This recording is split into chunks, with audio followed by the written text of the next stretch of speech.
Muito boa noite para você, é muito bom ter você aqui conosco no nosso canal da IBNU para mais uma live dessa quarta-feira. E hoje temos aí conosco a Suzy Lee e um convidado muito especial, alguém talvez pouco conhecido, né?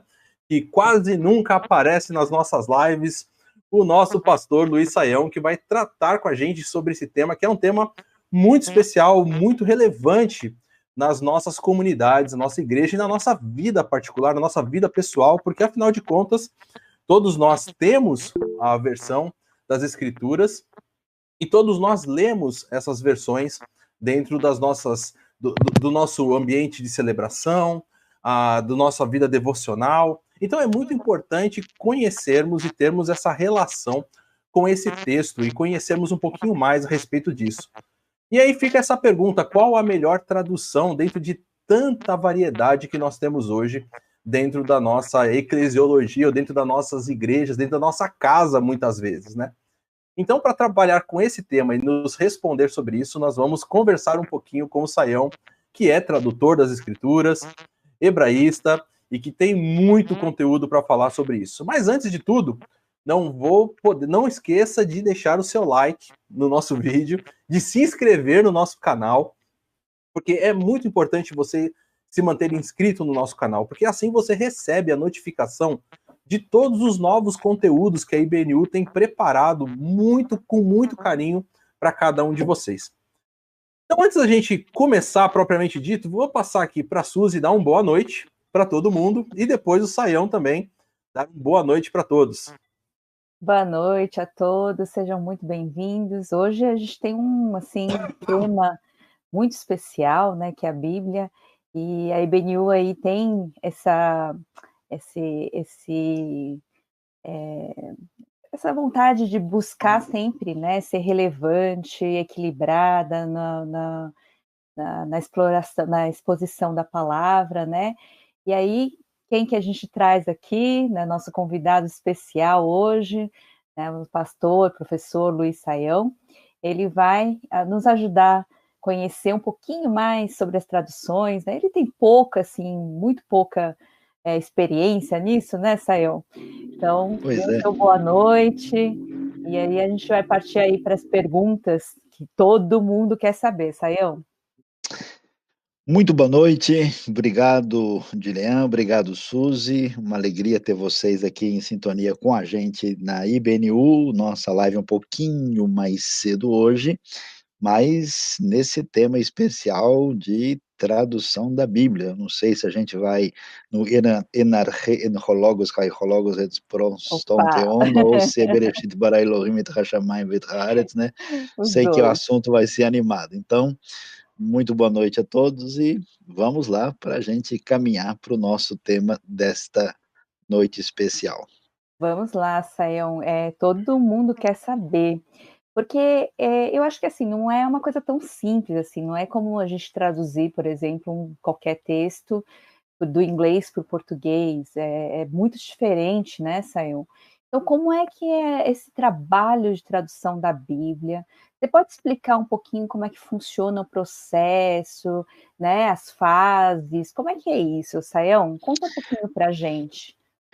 Bom, Suzy, além de a gente, né, conhecer vários projetos no mundo, né, que lidam com isso, né, a gente trabalhou diretamente em alguns desses projetos, e a gente pode dizer basicamente o seguinte: em primeiro lugar, a gente tem acesso, né, aos textos que são os textos referências para a tradução. O Antigo Testamento no hebraico e no aramaico, né, baseado no texto principal, que é chamado texto massorético, e levando em consideração os textos outros que são, digamos assim, paralelos a esse texto e que são usados em termos de comparação, né?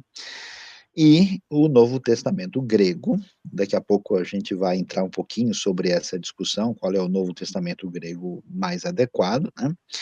E aí se faz uma comissão de tradução. Todos os projetos responsáveis, eles têm uma comissão de tradução, por quê? Primeiro que uma pessoa sozinha não consegue fazer um projeto completo, né. Segundo, é que nós temos tantas áreas de conhecimento necessárias para a tradução da Bíblia, né, então é um conhecimento aprofundado de uma das línguas originais, né, o conhecimento, teológico, o conhecimento histórico e arqueológico, né, e o conhecimento adequado da língua receptora no contexto atual, né, como é que se porque o problema não é só saber o hebraico e o grego, o problema é como é que eu digo isso agora, com o mesmo impacto que isso teve na língua original. Então, levando em conta esse trabalho, linguístico, esse trabalho de pesquisa técnica sobre a realidade do mundo, onde esse texto surge, e o trabalho de colocar isso em palavras pertinentes à realidade de hoje, digamos assim, é um resumo desse projeto, desse trabalho de tradução. Agora, é muito importante destacar, que quando a gente traduz, traduz para quem, né? Então, por exemplo, se eu vou contar uma história, eu vou contar a história da do filho pródigo, né, da ovelha perdida. Se eu estou contando para criança de 4 anos, eu vou contar de um jeito, pelo menos espera-se, né. Se eu estou contando a história numa reunião de acadêmicos, eu vou contar de uma forma um pouco diferente, né.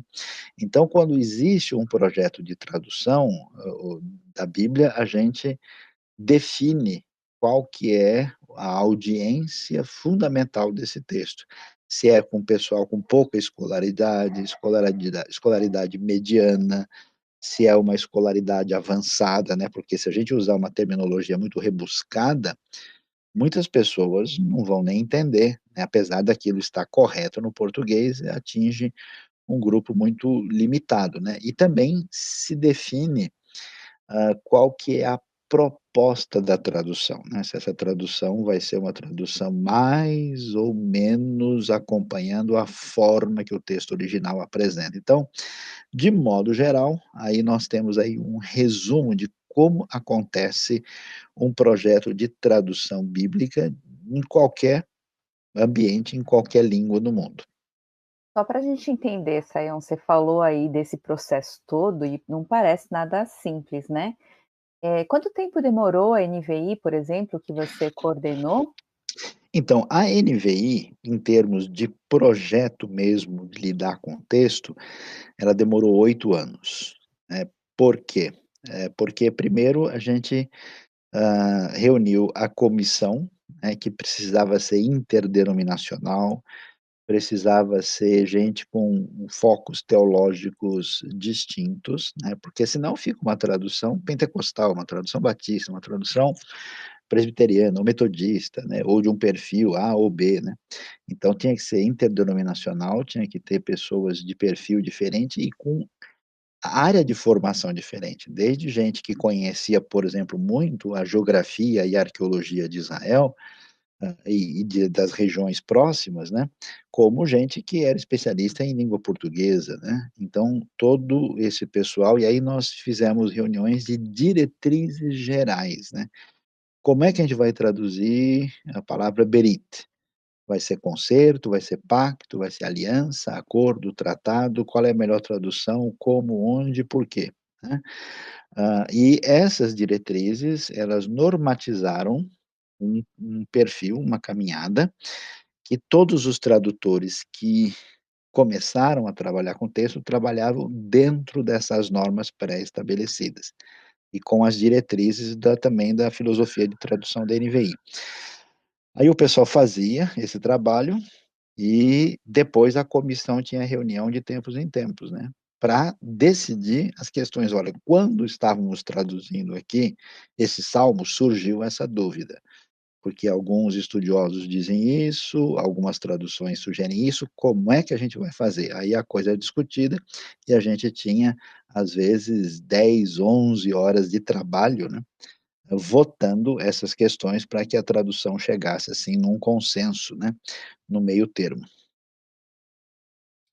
De Muito boa. Lean, tem uma pergunta aí, né, de Lean, né, Tenho, sim. sobre o texto. E é uma pergunta que o pessoal tá aí querendo saber, porque tem gente aí, saiu conectado de todo mundo querendo ouvir Pois é, muito alguma boa noite a coisa aí. O todos. pessoal tá conectado. Que E, beleza. Sayão, você mencionou aí a questão da diferença do hebraico, do grego, você tem manuscritos, você tem para o hebraico aí, como você mesmo mencionou, o texto massorético. Nós temos para o grego algumas famílias aí de textos também, que precisam ser decididas e algumas coisas assim. Agora, quais são os textos que realmente são usados como base para essas traduções? Talvez será que muito até das diferenças são das traduções que nós temos são baseadas exatamente em fontes diferentes que são usadas. De repente a NVI usa uma fonte, um texto base, outras traduções usam outros textos bases. Quais são esses textos e como que se processa a escolha deles e também o uso deles? Olha, Dilean, essa é a questão que muitas vezes é muito sensível, mas eu diria que ela não é tão importante como a maioria das pessoas sugere, né? Então, por exemplo, em relação ao texto grego, que há uma discussão maior, né? Porque no texto grego, o que que aconteceu, né? No século, aí na época da Reforma, do século XV para o século XVI, né? Nós tivemos a figura do Erasmo de Roterdã, que era um humanista, e ele fez o que a gente chama de uma recensão dos manuscritos gregos disponíveis, né, que vinham da tradição bizantina, né? E quando ele fez esse trabalho serviu de base, né, para as versões europeias naquele contexto. Que versões foram essas, né? A versão, por exemplo, francesa, Louis II, a, a de Lutero, do alemão, a famosa King James Version, que é de 1611, né? A versão do João Ferreira de Almeida, né, que terminou o Novo Testamento em 1681, né? Não conseguiu terminar o Antigo Testamento porque ele faleceu, foi um holandês que terminou, né? E pouca gente imagina que o João Ferreira de Almeida era adolescente quando começou a fazer o projeto de tradução, né? Aliás, a Bíblia toda só foi publicada em 1753, né, e foi encerrada em 1748, né? E aí, esse trabalho foi feito em cima desse texto, que é a base, por exemplo, da versão corrigida, né? Das corrigidas, nós temos várias corrigidas em português, tem a corrigida fiel, tem a corrigida mais antiga, que era usada por diversas igrejas historicamente mais tradicionais, né? E aí o que acontece?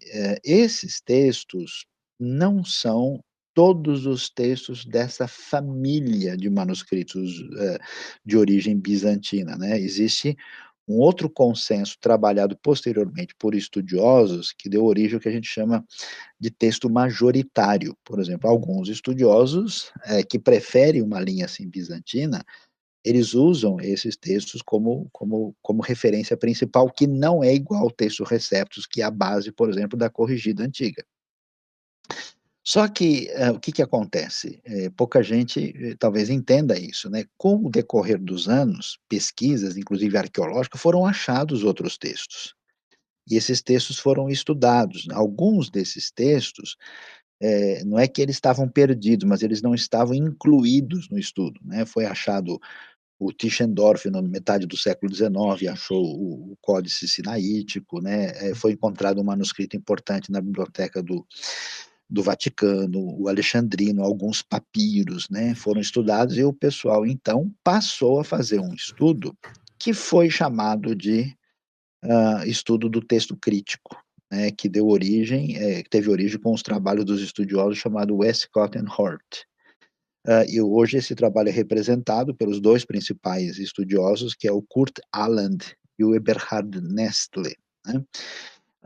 E esse trabalho é respeitado academicamente. Algumas pessoas tentam dizer, não, o pessoal está querendo mudar o texto. Não é, que ele está diferente dos textos que o pessoal tinha no século XVI, XVII.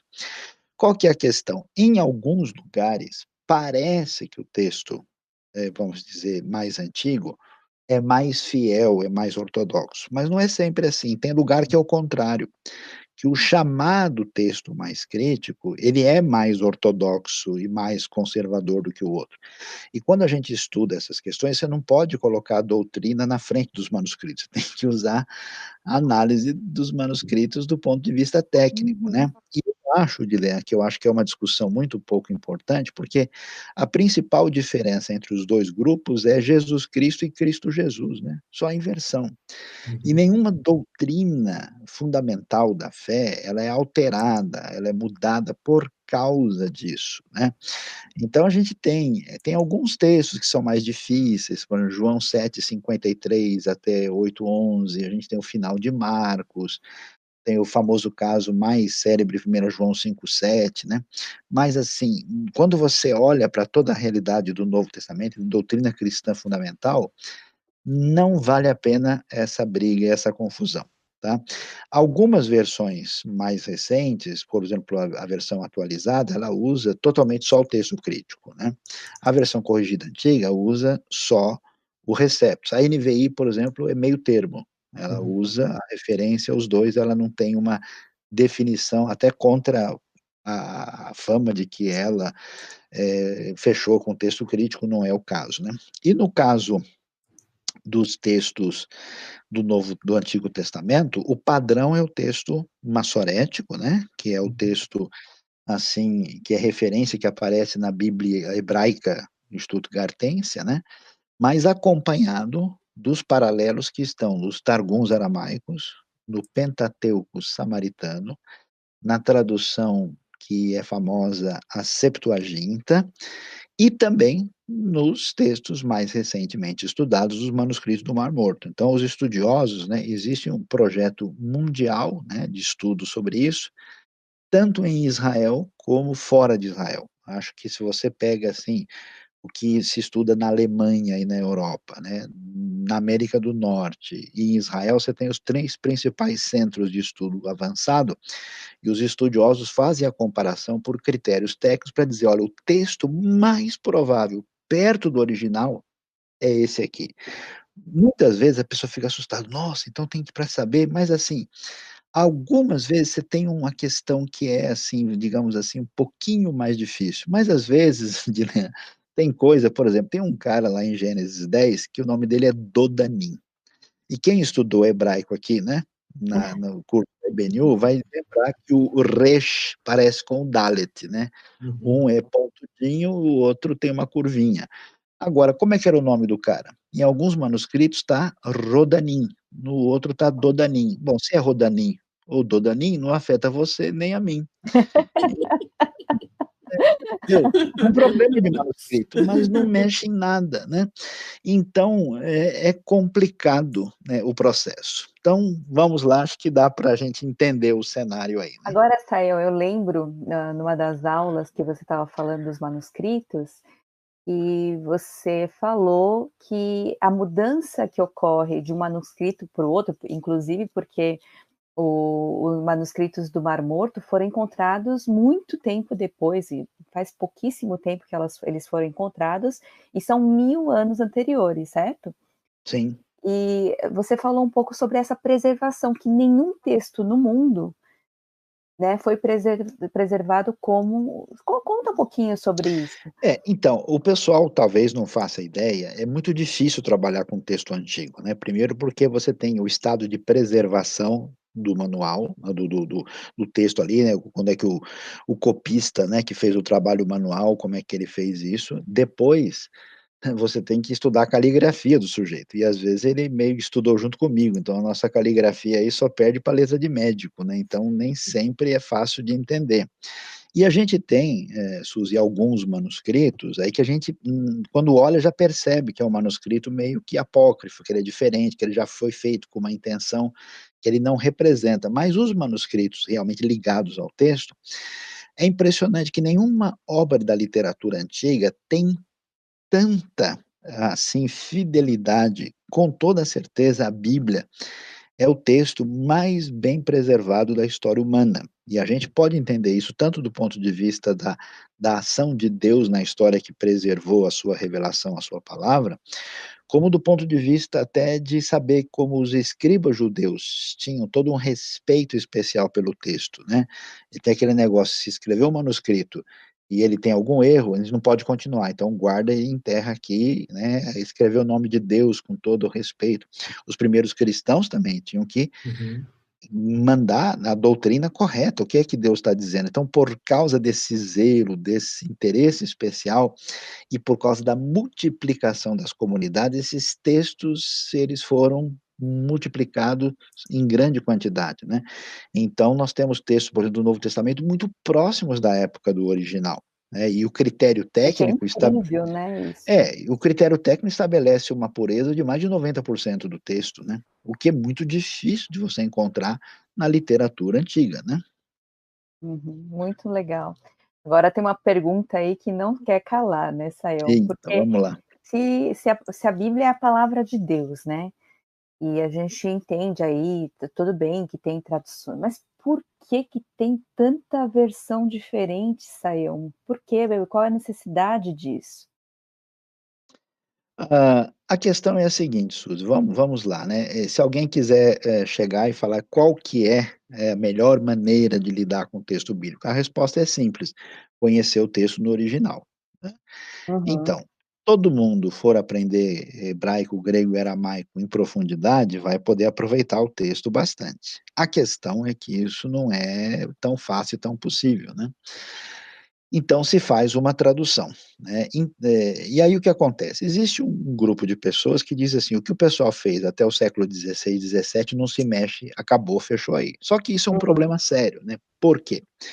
Porque não só, como eu disse, a gente estudou e aprendeu muito a respeito das questões, né? O pessoal fala, uhum. então quer dizer que a Bíblia mudou? Não é que mudou a Bíblia, mudou o conhecimento que a gente tinha do grego antigo, do grego bíblico, do hebraico numa quantidade enorme por causa das pesquisas que a arqueologia, a história e a linguística trouxeram, né? Então, como eu disse, o João Ferreira de Almeida começou a traduzir o texto, ele era adolescente, e ele teve ajuda de holandeses, numa época sem recurso. É como alguém que falasse, ó, medicina boa era do século XVII. As pessoas estavam com dor, o pessoal punha sanguessuga, né? A pessoa resolvia assim, mas espera aí, só a medicina avançou? Avançou tudo. Então, a Bíblia, não é que a Bíblia mudou, mudou o conhecimento que nós temos a respeito dela. Então, por exemplo, quando foi descoberto como é que funcionava o egípcio antigo, né, depois do...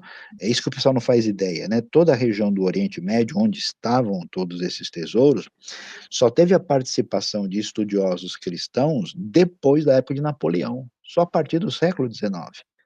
E aí que o pessoal entendeu como é que era a realidade do Egito Antigo, quando o François Champollion conseguiu decifrar a Pedra da Roseta, o Rochedo de Berrinstun, né, o Sir Rawlinson conseguiu entender a escrita cuneiforme, se estudou o acadiano, o garítico, o sumério, e entendeu-se o mundo cananeu, tudo isso e o entendimento de uma série de questões ajudou a pessoa a falar, agora eu estou entendendo o que o texto está dizendo. Então essa letra aqui que parece que é um V, mas talvez seja um N, né?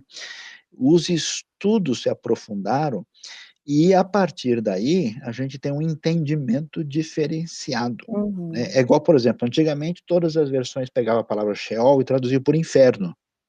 Mas inferno não é a tradução adequada, especialmente no Antigo Testamento, para esse termo.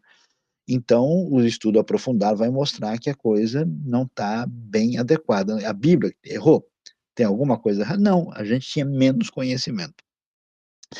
Então, diante desse cenário, a gente tem essa realidade, e tem a realidade para quem é que eu estou traduzindo e qual é a minha filosofia de tradução. Como é que eu proponho essa maneira de traduzir, que é uma questão muito importante. Muito Muito interessante. bom. Então tem muita coisa envolvida aí, né? Sim, Então você pode ter até traduções bem contemporâneas com públicos-alvos diferentes. sim, claro, né? Exatamente essa Porque ideia. exatamente assim como eu tenho, vamos lembrar assim, todo mundo, né, fala português, né? Mas na verdade o português de vocês é latim, né? Só que o latim de vocês é diferente do latim que está falando em Paris, né? Ou na Romênia, ou na Itália, Uhum. né? Então, um fala, je parle latin, né, e eu parlo latino, né, e eu falo latim. Por que ficou diferente? Porque a língua se distanciou. O que era uma língua só virou várias. Assim também nós temos falares diferentes dentro de uma mesma língua, e na hora de traduzir o texto, eu posso falar futebol, eu posso falar ludopédio, né? Eu posso falar cabelo, eu posso falar madeixas, né? Quem é que vai entender o quê, né? Uhum. Então, a maneira de comunicar o texto envolve a questão do uso da palavra, envolve o conhecimento dessa palavra, envolve a questão da eufonia, né? Essa questão é importante. E aí, quando a gente está pensando sobre essa questão do conhecimento da palavra, das palavras específicas, de como encaixar essas palavras, de como comunicar de uma forma objetiva para as pessoas, fica sempre uma certa pergunta que já temos no nosso chat e que sempre aparece. Sayão, como que a gente lida com essa questão do texto literal? A Bíblia é literal? Uma Bíblia mais literal é a melhor? Como é que a gente deve lidar? Porque até às vezes na nota de rodapé tem, né? Essa questão, o texto literal, a palavra literal é tal coisa. Então, como que a gente trabalha com essa questão? Então vamos lá. Em primeiro lugar, a gente tem que entender que o consenso da fé evangélica é que todo o texto revelado por Deus, inspirado, foi dado a nós. Então a gente não altera o cânon, não fique preocupado que, olha, surgiu um outro texto, ele vai entrar aqui, não. E se entende que o texto inspirado, infalível, inerrante, palavra de Deus, é o texto conforme estava nos manuscritos originais. Claro, você tem uma cópia, essa cópia pode ter uma variaçãozinha aqui e ali, por isso que se estudam todos para chegar mais próximo do texto original. Agora, qual que é o problema? Qualquer pessoa que estudou uma outra língua, né, você que estudou espanhol, inglês ou francês, japonês, alemão, coreano, russo, seja o que for, né, você vai saber que não dá para a gente ser literal sempre de uma língua para outra, porque não funciona. Eu gosto de usar como exemplo a famosa frase "pois não", né. Pois Uhum. não em português quer dizer sim, né. Eu posso me sentar aqui, você responde pois não. Eu conheci uma pessoa que veio da Colômbia para o Brasil, entrou numa loja e não falava português. A vendedora da loja virou para ela e falou: "Pois não", ela saiu correndo, porque ela entendeu o negativo, né. Que língua estranha é essa que na hora de falar sim diz pois não? Isso é uma peculiaridade da língua portuguesa, né.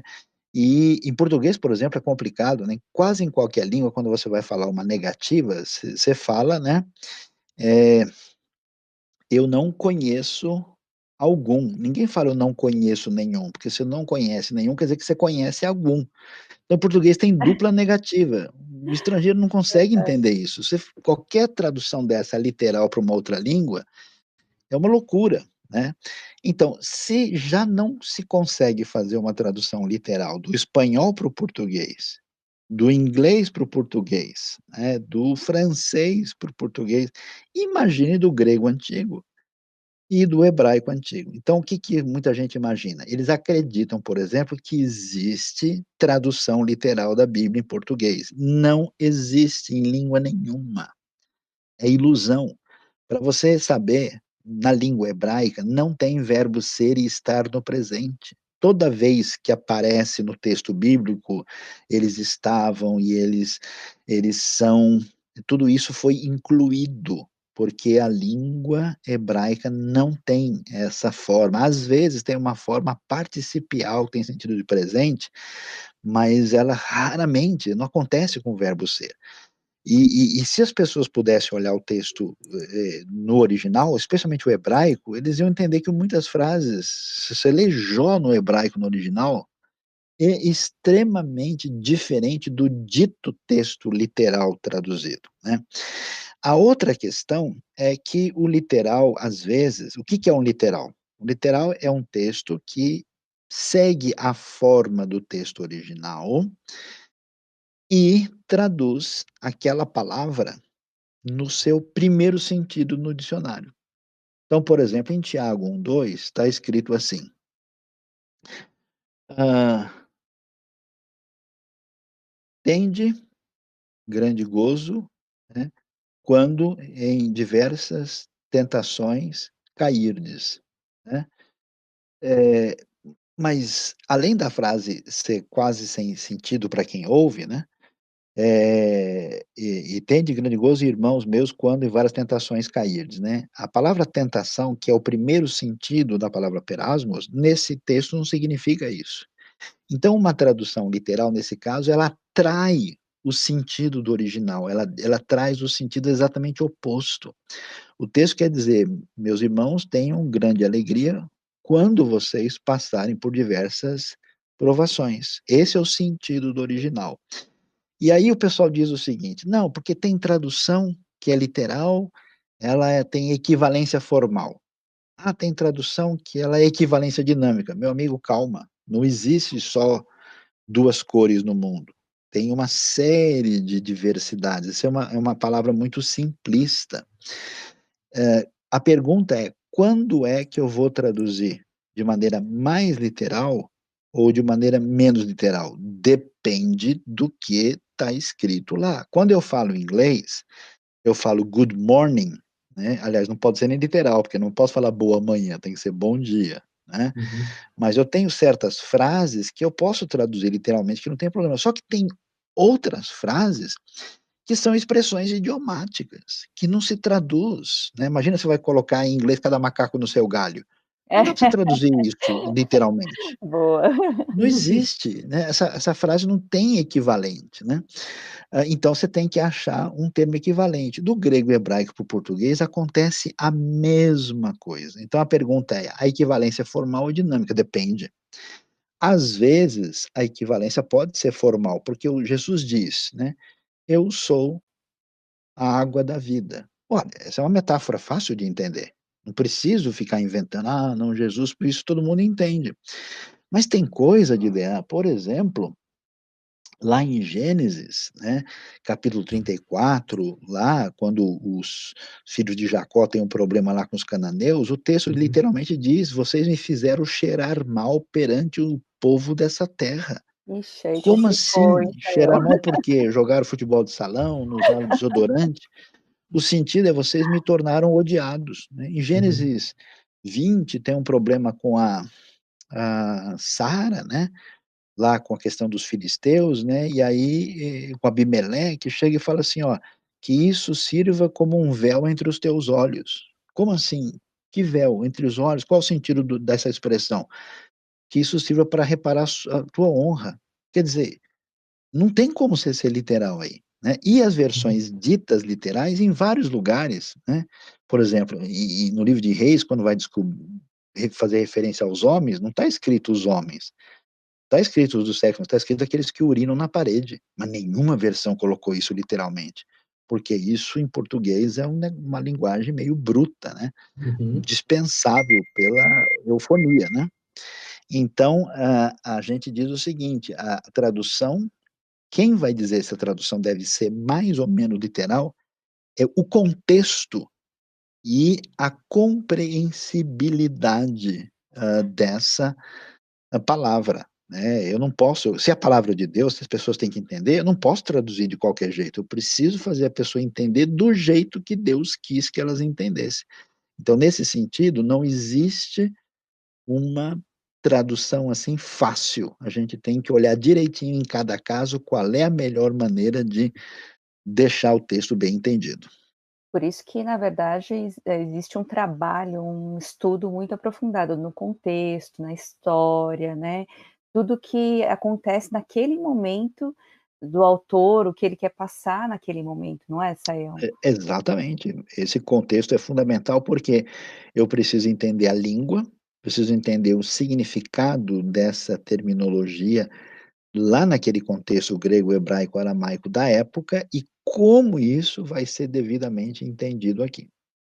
Agora, Sayão, tem uma questão muito, assim, que todo mundo quer saber. Qual, então, é a melhor versão? Existe uma melhor versão? Como é que a gente pode aí falar para o pessoal que todo mundo está perguntando aqui? Então, vamos lá, né? O que que a gente pode dizer? As melhores versões, eu não vou nem dizer a melhor, as melhores versões são aquelas que refletem uma pesquisa atualizada e um trabalho aprofundado de acordo com a proposta dessa versão. Então, por exemplo, mais recentemente, em português, a gente tem algumas versões mais atuais, como a nova atualizada, né, a NAA. A gente tem a NVI, nova versão internacional, com a qual eu me envolvi mais intensamente. A gente tem a NVT, né? A gente tem a nova tradução na linguagem de hoje. São pelo menos versões assim do contexto mais evangélico, né? Como é que a gente avalia essa questão das versões? Então vamos lá. Algumas versões, por exemplo, são muito boas do ponto de vista da pesquisa. Por exemplo, a Bíblia de Jerusalém. Os estudiosos, né, que fizeram parte da École Biblique de Jerusalém, um trabalho originalmente feito no francês, eram pessoas de conhecimento profundo das línguas, tal, do contexto arqueológico e histórico. Só que aí tem um detalhe importante para a gente entender. Uma equipe de tradutores trabalha também com uma perspectiva sobre o texto bíblico, né? Então, você tem, por exemplo, uma versão que é feita por estudiosos mais críticos. Esses estudiosos mais críticos, eles não partem do pressuposto que a Bíblia é um documento sem erro, um documento inspirado. Eles trabalham como se estivesse lidando com qualquer texto. Então, para um estudioso desse, por exemplo, ele vê um texto que ficou um pouquinho difícil, ali ele diz: ó, isso aqui deve ter caído uma letra, eu sugiro que emende e faça isso. Ah, Então, por exemplo, a Bíblia de Jerusalém e algumas outras Bíblias, apesar do grande pano de fundo lá, em alguns aspectos ela faz alterações no texto e o trabalho linguístico deles não ficou tão assim. E às vezes também tem a questão, vamos dizer, da linha que os tradutores tomam. Por exemplo, em vez de traduzir, algumas versões católicas, em vez de traduzir arrependam-se, traduz penitenciem-se, né? Por causa da linguagem no ambiente católico. A Bíblia de Jerusalém, na primeira tradução, primeira versão deles, eles colocaram que a gente deve oferecer o nosso corpo a Deus como hóstia, no lugar da palavra ah, sacrifício. Por quê? Porque na teologia católica a hóstia é um sacrifício, né? Então, nesse sentido, a perfeito. gente tem aí. Ah, aí, nas versões, por exemplo, a nova atualizada, Almeida 21, a NVT, NVI, elas estão traduções meio próximas, elas são recentes, elas são feitas em pesquisa mais aprofundada, e elas são feitas, digamos, para o público geral, sendo que uma NVI e uma NVT, elas são um pouquinho mais contemporâneas, elas partem do pressuposto que as pessoas têm pelo menos 8 anos de escolaridade, ela tem uma tradução que não é nem muito equivalência formal, mas também não é dinâmica demais, né? Diferente, por exemplo, da linguagem de hoje, que ela é bem mais livre na sua forma de expressão, e ela também, no caso da linguagem de hoje, ela trabalha com poucos anos de escolaridade, somente 4 anos. Então, ela foi colocada nesse perfil. E a gente tem outras traduções, inclusive em uma delas você participou, que o pessoal lê e não entende, como, por exemplo, a mensagem, né? Como é que é a mensagem? A mensagem não é uma versão comum, ela é uma paráfrase, e paráfrase quer dizer paráfrase, ela nunca teve a intenção de ser uma versão que espelha o texto mais próximo da sua literalidade. Por que eh, a mensagem funciona do jeito que ela funciona? Porque ela parte do pressuposto seguinte: o mundo antigo que estava próximo daquele texto não existe mais. Então, quando eu vou dizer uma palavra, aquela palavra só tem sentido naquele ambiente. Fora daquele ambiente, ela tem um sentido completamente diferente, né? Eu vou dizer coisas que quando a gente lê em português não tem força, né? Então eu gosto de citar o exemplo, né, que João Batista encontra Jesus, e aí ele vira para Jesus e diz: "Esse é aquele que eu não sou digno de desatar as correias das sandálias", né? Imagina eu e o Dilean chegando aí num restaurante, Já estou encontramos pensando. um amigo, aí o Dilean tá lá e o cara falou: "Quem é esse Dilean?" Aí eu vou dizer: "Ó, esse aí, rapaz, eu não sou digno de desatar a correia da sua sandália." "Não, mas que vocês trabalham com sapato? Vocês têm loja de couro? Por quê? Que sandália? Você veio de sandália?" Não entendi, né? Porque isso não faz sentido. No Israel da época de Jesus, todo mundo praticamente usava sandália.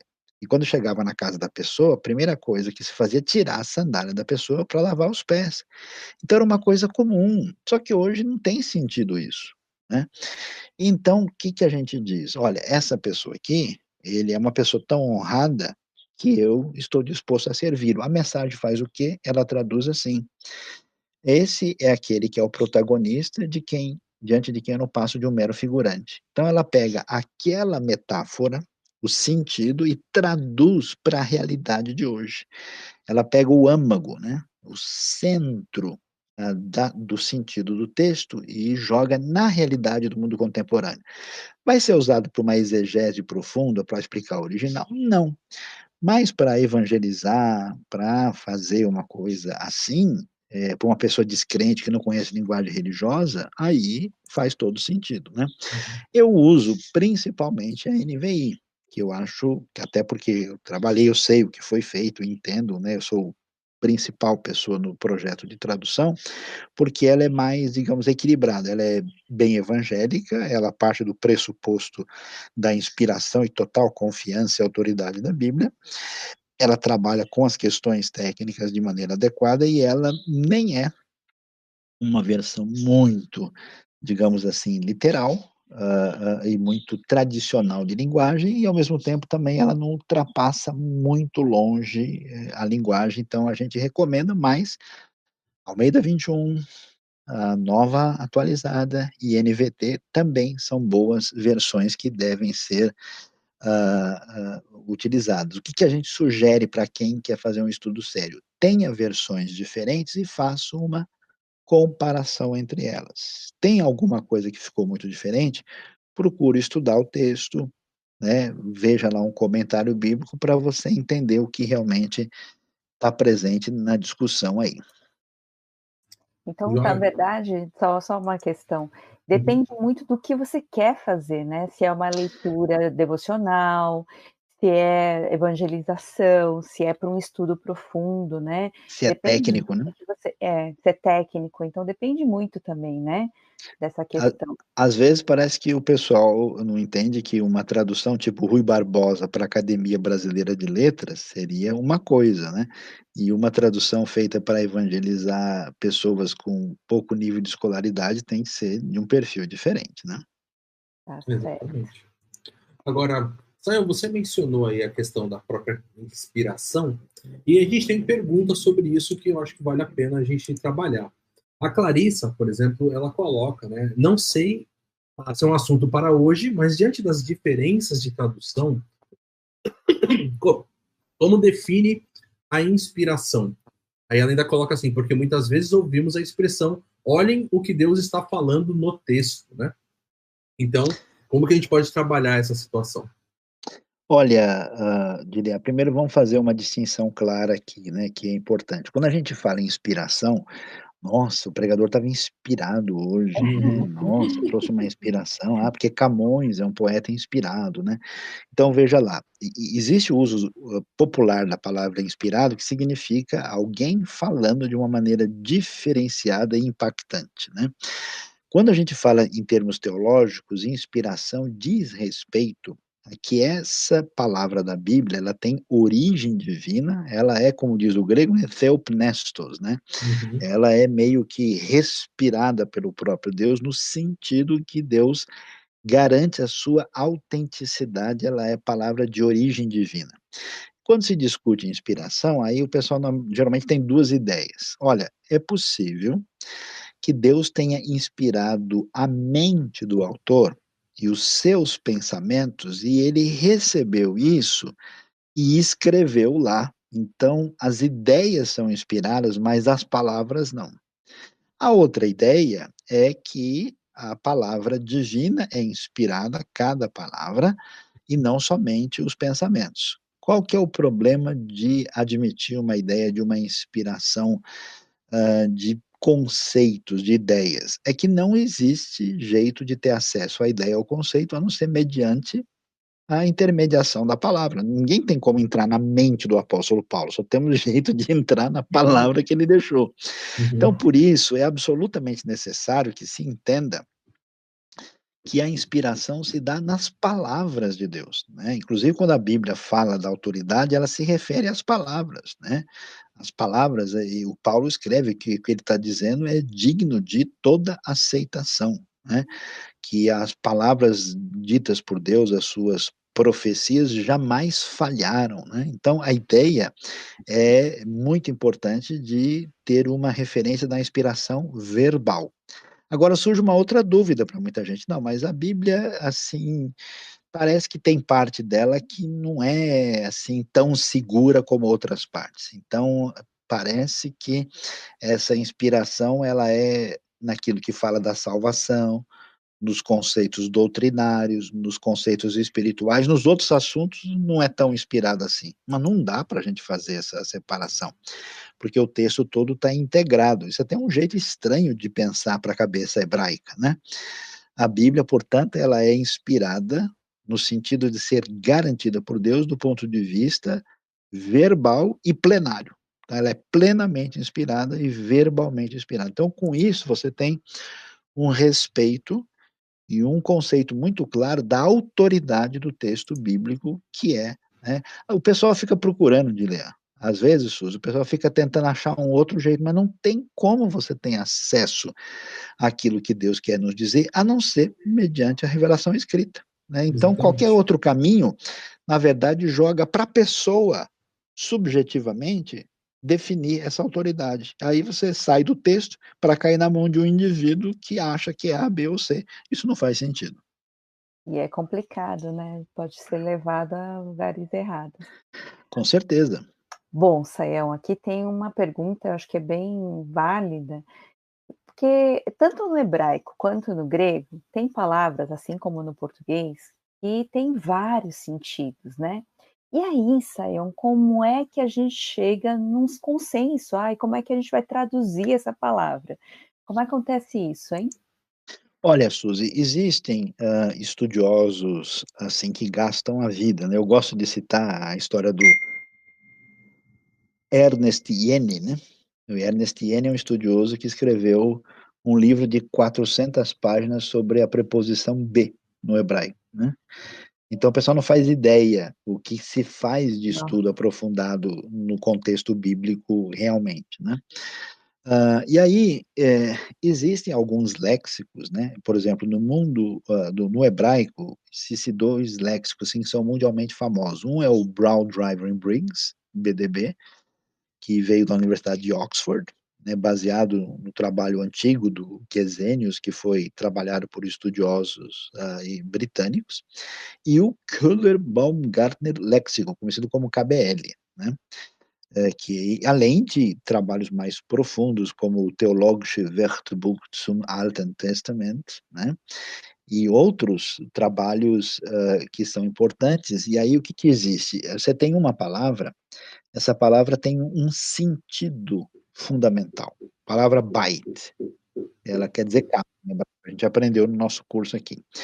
Mas é o que é o seguinte, os estudiosos da linguística sabem muito bem que a palavra significa isso, mas ela tem um campo semântico mais amplo, que é definido em função do contexto.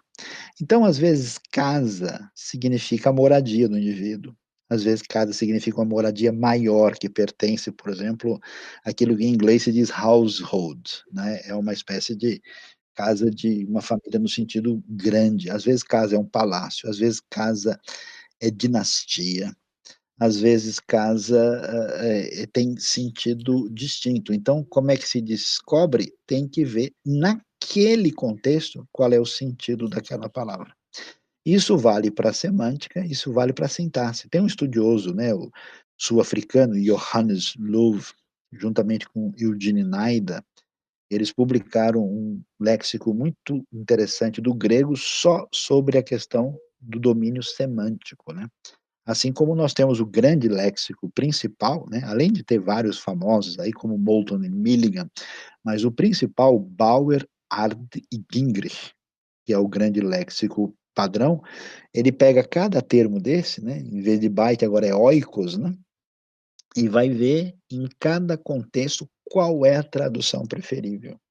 E aí o que acontece? Por exemplo, né, a gente vê a palavra lá que diz que o José, na corrigida antiga, diz que o José, ele era o eunuco do faraó. Como assim, eunuco? Não tem nem sentido. O problema é que a palavra eunuco significa também alto oficial. Nesse caso, não pode ser eunuco. Então, eunuco ali está errado. O problema das versões antigas, especialmente a corrigida mais antiga, é que ela pega um único termo e traduz sempre do mesmo jeito, né? E em diversos lugares a tradução vai sair equivocada. Um exemplo famoso, né, e aqui vocês podem me ajudar com questão prática, que a palavra hebraica para barba e queixo é a mesma, né? Então Levítico Eita, 13, o queixo de tudo de ler. 13, Avantajado. Levítico 13 fala que o homem ou a mulher que tiver lepra na barba, Ah, é como é que a verdade, mulher tem lepra das na barba? Que a palavra antigas. barba é queixo. Então pode ver, o de Leandro tem barba e talvez tenha queixo, a gente não sabe, né? E a Suzy tem queixo. E aí a gente vê como esse campo semântico é importante, né? E aí essa tradução chamada específica, ela é fundamental. E além do mais, Suzy, outra coisa complicada das versões muito antigas é que elas usam palavras que ninguém mais entende.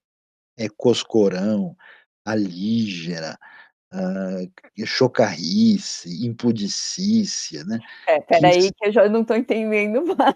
então, não só você como Concupiscência. ninguém, né, é Deixa eu preciso de concupiscência, um né, dicionário aqui. cara, é concupiscência? Não, é sem concupiscência, não tem nada a ver com isso, né. Então são termos que foram, né, por exemplo, a história antiga lá do filho pródigo dizia: "Quantos jornaleiros de meu pai têm pão em abundância". Jornaleiro é diarista, jornaleiro hoje é quem vende jornal na banca, né. Então as palavras mudaram de sentido. Isso é uma outra coisa, por que que as versões têm que ser trabalhadas para comunicar bem, é que a linguagem, né, esse é outro lado da coisa, a linguagem nossa muda. A gente não está falando o português que o João Ferreira de Almeida falou, são 300 anos depois. É totalmente Então, diferente. aí você vai ter que ter esse realinhamento, né, sintático, semântico e adequado para poder comunicar adequadamente. Dilean, você tem uma outra pergunta aí? Tem Tem. muitas perguntas aí no Tem, chat, né? Perguntas, o tá temos animado. muitas, né? Mas vou fazer uma aqui que eu achei bem interessante, que diz assim, Sayão, neste universo tão diverso de línguas e interpretações, o sentido que a Bíblia quer dar ao texto é o mesmo em todo lugar?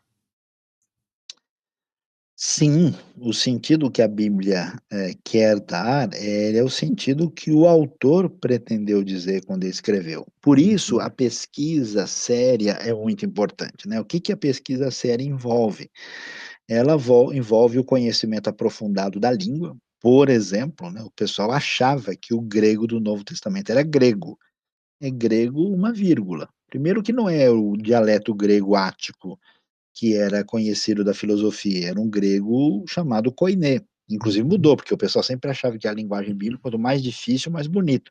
Mas o original não está assim, era um grego comum.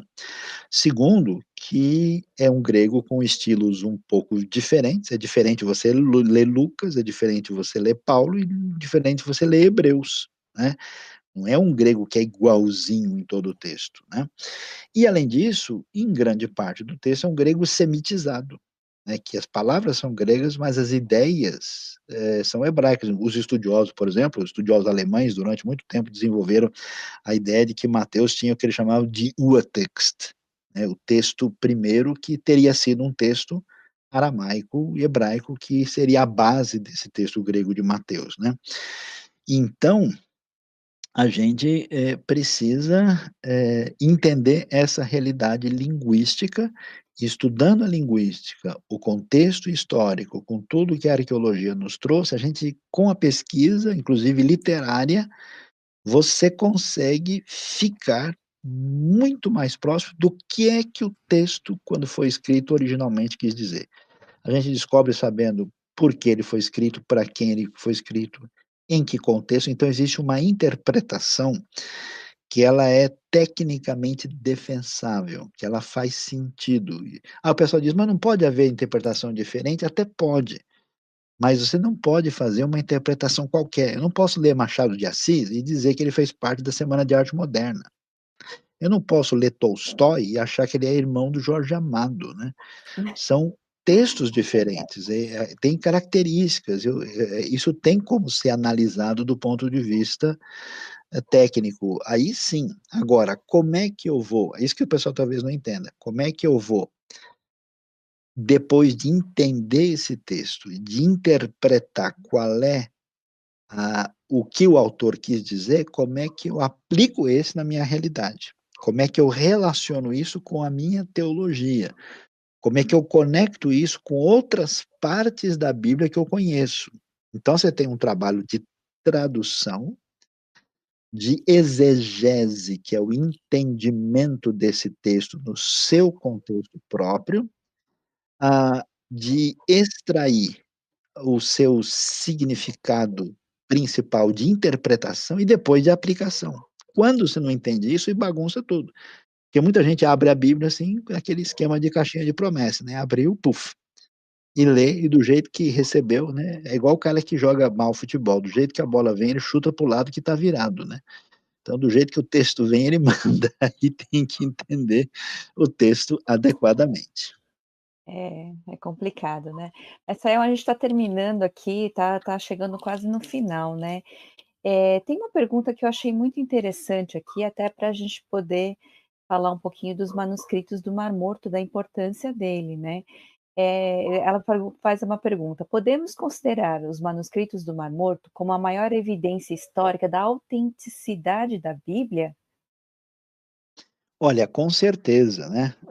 E só o manuscrito do Mar Morto, inclusive, coloca em xeque, né? Todas as traduções antigas que foram feitas, como é o caso da Corrigida Antiga, não tinha manuscrito do Mar Morto. Ela não se baseou, nunca utilizou, nunca consultou os manuscritos mais antigos. O pessoal acha que uma coisa feita com base no trabalho do século XVII é algo indiscutível. Então, isso é realmente não observar aí os fatos que estão diante das pessoas e não considerar seriamente a Bíblia, mas se ligar numa tradição do século XVII europeia, né? E o que os manuscritos do Mar Morto revelam para a gente? Primeiro, que a Bíblia, de fato, foi um livro extraordinariamente preservado. Porque, Suzy, como você sabe, em 1947, a história que nós temos, né, dos achados ali, É as impressionante. cabras entram numa caverna, o beduíno vai lá, o Mohamed El-Dib vai atrás da cabra, chega lá, vê aquele couro, fala, isso aqui eu posso vender para quem faz sapato, e aí ele leva, né, esses textos lá, vai ficar na mão de um comerciante que morava em Belém, que até deixou guardado num lugar lá numa igreja lá que deu uma prejudicada na mão do responsável religioso de Belém, e até que o estudioso israelense vai lá e olha, né? Ele ficou sabendo de alguma coisa, e quando ele vê que é o negócio, é impressionante. Nisso, alguns manuscritos foram até contrabandeados para fora de Israel, mas de uma maneira surpreendente também, um arqueólogo viu, né, o anúncio disso, e teve acesso, e quando o pessoal descobriu, iniciou-se um projeto que durou de 1947 a 1956 e descobriram em 3 localidades, além de 11 cavernas, praticamente todos os textos do Antigo Testamento, exceção aí de Eclesiastes e Cantares e o material de Esdras, né, Esther e Esdras, Neemias. Todo o texto, e ele foi comparado, o que se percebeu, né? Muitas cópias de Gênesis, muitas de Salmos, muitas cópias de Isaías, né? Quase 1000 manuscritos diferentes. e os estudiosos foram ver, olha como o texto bíblico foi preservado, né? Eu me lembro, Suzy, a primeira vez que eu fui, e eu tive contato com o texto, eu quis chorar na hora, né? Porque uma criança, um menino, uma menina de Israel de 10 anos de idade, ele bate o olho no manuscrito famoso de Isaías e ele é capaz de ler e entender, né? Razon Asher Hazai Muito Yeshayahu impressionante. Hanavi. Quando eu li isso no Museu de Israel, eu tive que até me separar ali do lado e Uhum. me controlar ali, porque o negócio foi poderoso demais, né? Muito impressionante o que a É gente viu, né? verdade. Então, de fato, os manuscritos, e foram muito importantes também para entender o contexto da época de Jesus, o tipo de pessoa que estava lá, qual que era o transfundo da realidade em que o Novo Testamento, os evangelhos foram. Então, assim, como diz um estudioso amigo meu de Israel, falou, com certeza, a maior descoberta arqueológica bíblica do século XX foi os manuscritos do Mar Morto, né? É verdade. Muito, muito interessante. Agora, para a gente fechar, tem uma pergunta que eu acho até importante a gente falar, porque muita gente fica querendo ler, às vezes, nas entrelinhas, né? E o Salomão pergunta aqui: podemos entender, então, que não tem entrelinhas a ser entendida, como houvesse conhecimentos escondidos, mistérios? Cabe entender o texto, certo? Exatamente, porque o que que acontece? A Bíblia é um documento, aliás, a grande maravilha da Bíblia é isso. Você tem vários grupos religiosos no mundo que dizem assim, ó, um dia o sagrado divino se manifestou, e a gente pergunta, e cadê os documentos? Ah, foram embora, sumiram. Então a coisa fica muito assim, ó, você conversa com a sua interioridade, você tem assim, digamos, uma psicologização da fé, né? O que a sua interioridade definir, está definido. Mas a Bíblia é muito clara, Suzy, muito nítida de ler. Olha, se Cristo Jesus não ressuscitou, é vã a nossa fé. A Bíblia chama a gente para raciocinar e encarar os fatos de frente. E aí o que que acontece? Nós temos não só evidências históricas, evidências concretas e evidências dos manuscritos que podem ser estudados. Então a gente não precisa assim ficar vagando. Até no Brasil tem manuscrito do Novo Testamento importante aqui, que o Pedro II trouxe um pedaço de Marcos que está no Museu do Rio de Janeiro. A gente tem, né, no mundo, em vários lugares, são milhares, contando todos os papiros, os pergaminhos, os manuscritos unciais, os manuscritos que envolvem o Antigo Testamento, o manuscrito do Mar Morto, é muita coisa. Então, quer dizer, eu diria, gente, nada de braçada, né? Porque a coisa é muito concreta. Por isso que a gente tem, por exemplo, um estudo técnico do assunto, tem autores que eles não têm nem convicção religiosa, eles trabalham tecnicamente, e eles veem, olha, o texto é Sim. isso, está dizendo isso, o grego diz isso, o hebraico diz isso, e eles analisam do ponto de vista técnico, porque, de fato, até a importância da história, ela já é um conceito que vem do próprio pensamento hebraico e chega ao Ocidente a partir dessa visão que a fé cristã traz, e por isso a gente está devidamente fundamentado nas Escrituras com toda certeza, porque ela é palavra de Deus. Amém. Confiável, totalmente confiável, né? Uhum. Tá aí. É isso aí, então, pessoal, muito obrigado por participarem dessa live. Sayão, muito obrigado por toda. Nosso convidado especial dessa noite, né? Muito desconhecido, né? Bom, pessoal, quero mandar um abraço para todo mundo aí, né, e convidar você, fique de olho, né, aliás, se inscreva, porque a gente vai ter, né, outras oportunidades, a gente pede desculpas, eu vi que teve uma quantidade enorme de perguntas, a gente não consegue responder tudo, né, e aí a gente fica devendo, podemos uma hora fazer uma só sobre os manuscritos do Mar Morto, sobre os Uhum. manuscritos gregos, alguma coisa assim, para você interagir com a gente. A IBNU tem cursos, agora está tendo curso de grego, os nossos dois professores estão aqui, tá? Para você poder participar, tem curso sobre o mundo dos adolescentes, um curso sobre a reforma, tem tanta coisa boa, então se inscreva, mantenha conectado com a gente, nossa celebração todo domingo às 10 da manhã, e Tem muitas outras coisas, você pode fazer uma busca na internet, eu tenho algumas palestras um pouquinho mais técnicas sobre tradução, sobre algumas coisas assim, que você vai encontrar e certamente vai ser abençoador para a sua vida, tá bom? Amém. Obrigado, Suzy, obrigado, Dilean. Obrigada. Obrigado. Obrigada a E todos. a gente Deus abençoe diz muito. Kalinirta para todo mundo e Laila Tov também, né? Boa Laila noite Tov. em grego e em hebraico hoje. Tá bom? Tchau, pessoal. Obrigado, boa noite, um grande abraço para todo mundo.